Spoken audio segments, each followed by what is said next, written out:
लोग आज कहते हैं ना, लोग आज कहते हैं कि जॉर्ज सोरोस आज इस देश में जो है सरकार गिराने की कोशिश कर रहा है। हां, क्योंकि उसको ये सरकार गिरानी है।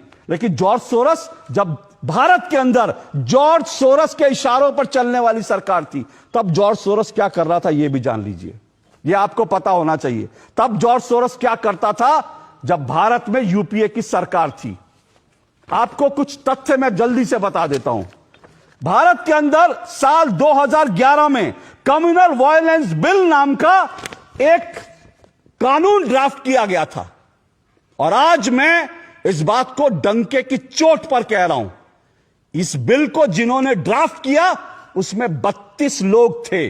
और वो 32 लोग चुने हुए नेता नहीं थे, वो 32 लोग जॉर्ज सोरोस के पिट्ठू थे, जिन्होंने कम्युनल वायलेंस बिल को ड्राफ्ट किया था। जो सोनिया गांधी की जो एक कुंडली थी, उनकी जो मंडली थी, उस मंडली ने ड्राफ्ट किया था कम्युनल वायलेंस बिल। और जानते हैं उस कम्युनल वायलेंस बिल में क्या था? उस कम्युनल वायलेंस बिल में यह था कि जो भी दंगा भारत में होगा उसके लिए हिंदू दोषी माने जाएंगे। अगर किसी हिंदू महिला का होता है तो फिर उसको नहीं माना जाएगा। अगर किसी महिला का होता है तो वो जो है हिंदू उसके लिए दोषी माना जाएगा। उस बिल में यह था कि अगर कोई दंगा होता है तो जो है की बात जो है सिर्फ जज सुनेगा, हिंदू जज सुन भी नहीं सकता। उस प्रस्तावित कानून में यह था कि अगर दंगा होता है और अगर एक कह देता है कि फलाना हिंदू दोषी है तो उसके खिलाफ तुरंत एफआईआर होगी और उसको जेल में डाल दिया जाएगा। और उस हिंदू को साबित करना है कि वो निर्दोष था।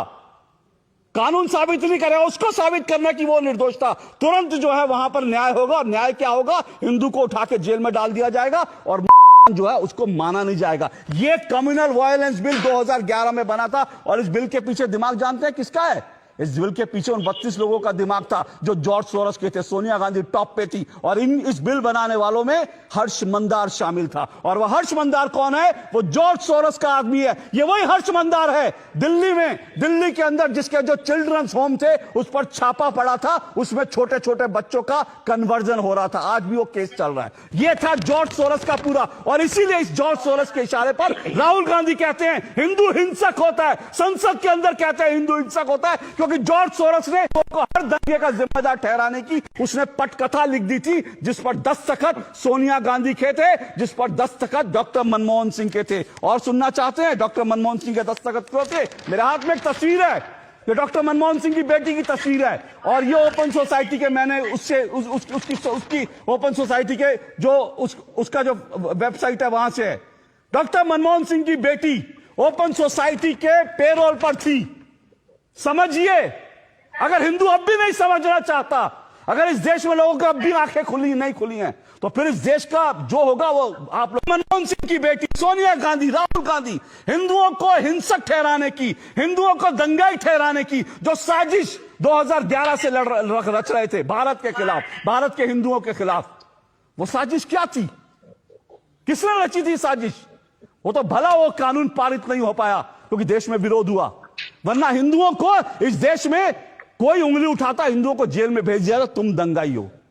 ये जॉर्ज सोरोस के इशारे पर क्या क्या हो रहा था, ये तब से हो रहा था। और कश्मीर को लेकर मैं बता चुका हूं, सियाचिन पाकिस्तान को सौंपने की तैयारी थी। क्या इसके बाद भी कुछ बचता है? मैं फिर कह रहा हूं, हो सकता है निशिकांत दुबे के आरोप जो हैं उनमें कुछ पेच हो, उनमें कुछ गलत बात हो, लेकिन एक बार तो आप कहिए, एक बार तो कहिए आरोप गलत है। क्या ये वेबसाइट गलत है कि वेबसाइट से जो तस्वीरें आई